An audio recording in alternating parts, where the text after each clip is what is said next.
বন্ধুরা, আমি এমন এক জায়গায় দাঁড়িয়ে যেখানে শুয়ে আছেন একজন সাধক ব্যক্তি।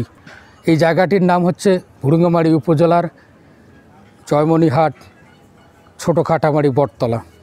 যে ব্যক্তি ইনি শুয়ে আছেন এই মাজারে, এই ব্যক্তি এখানে জন্মগ্রহণ না করলেও তিনি এখানে এসেই মৃত্যুবরণ করেন এবং তার এই মৃত্যুর দিনকে ঘিরে প্রতি বছর একটি ওরস অনুষ্ঠিত হয়।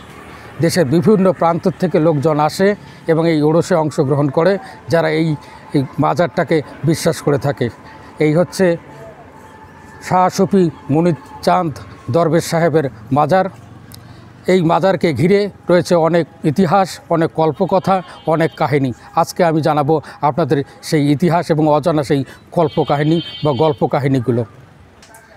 কথিত আছে আজ থেকে অনেক বছর আগে, যখন এই অংশটা পাকিস্তান ছিল, 1965 সালে ভারত পাকিস্তান যুদ্ধ সংগঠিত হলে 6 সেপ্টেম্বর আসামের ধুবড়ী জেলার ভাসানচর থেকে এই মহান ব্যক্তি শাহ সুফি মুনির চাঁদ দরবেশ একটি ফলের খোসা সদৃশ পাত্রে তার 3 জন ভক্তকে নিয়ে ব্রহ্মপুত্র নদ পাড়ি দিয়ে এখানে এসেছিলেন, গড়েছিলেন তার আস্তানা।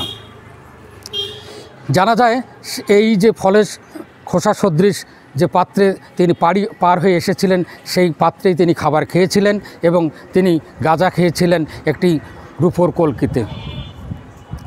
এই গাঁজা খাওয়ার বিষয়টি স্থানীয়রা তেমনভাবে মেনে নিতে পারেনি। একটা সময় কিছু লোক তাকে কোমরে দড়ি বেঁধে এই জয়মনিহাট মসজিদের সামনে তাকে হত্যা করার জন্য নিয়ে যায়। সেখানেই ঘটে যায় অলৌকিক একটা ঘটনা।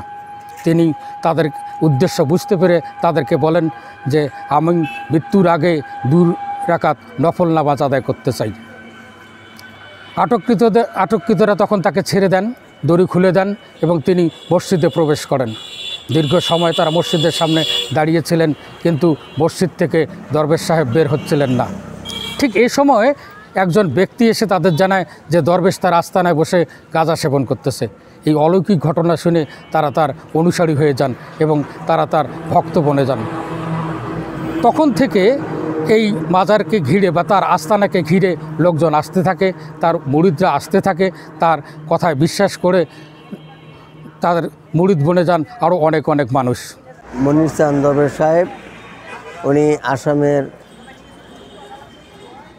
গুয়াহাটি জেলার ধুবড়ী, এখন বর্তমানে ধুবড়ী জেলা, ওইখানকার বাসিন্দা ছিলেন। ওনার দরবেশ সাহেব এখানে আসেন। আমি ওনাকে দেখছি তখন ছোট ছাত্র অবস্থায়, ওনাকে দেখছি, আমার ভালো স্মরণ আছে, মনে আছে। উনি একজন ভালো কামেল মানুষ ছিলেন। উনি এখানে আইসা অনেক বাধার সম্মুখীন হয়েছে এবং সে বাধাগুলো সেগুলো উনি মোকাবিলাও করছেন।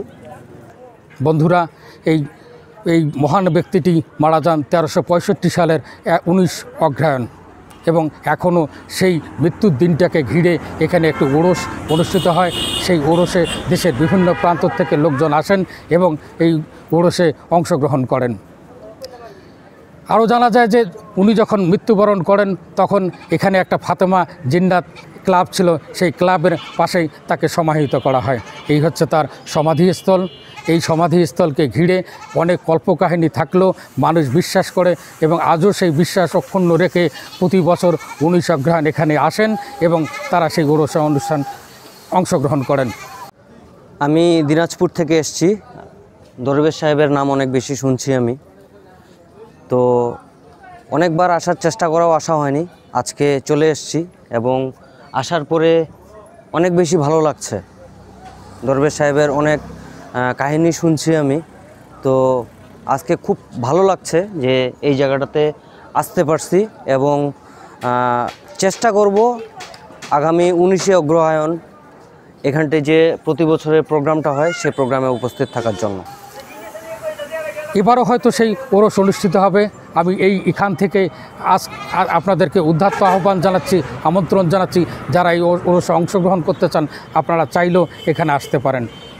আরেকদিন আরেকটা নতুন ভিডিও নিয়ে নতুন একটি জায়গায় আপনাদের সঙ্গে কথা হবে।